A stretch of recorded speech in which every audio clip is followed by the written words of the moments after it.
صراحة أكو شغلة كانت تدفر راسي بالشركة، رسالة كلش مهمة تطلع من مكتبي وتضيع قبل لا توصل. أول شي كنا نشتغل على الجيميل، صح مجاني، بس بيانات الشركة مو آمنة وأي واحد يقدر يوصل للرسائل بسهولة، وكل يوم قلق على معلومات الزبائن والعقود.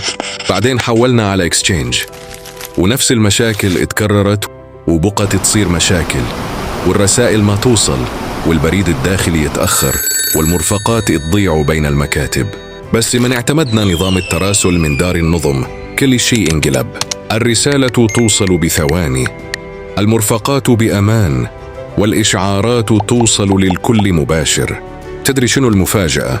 بأول أسبوع بس الإنجاز تضاعف، الاجتماعات صارت نص الوقت، وصارت عندي صورة واضحة لكل معاملة وين واصلة.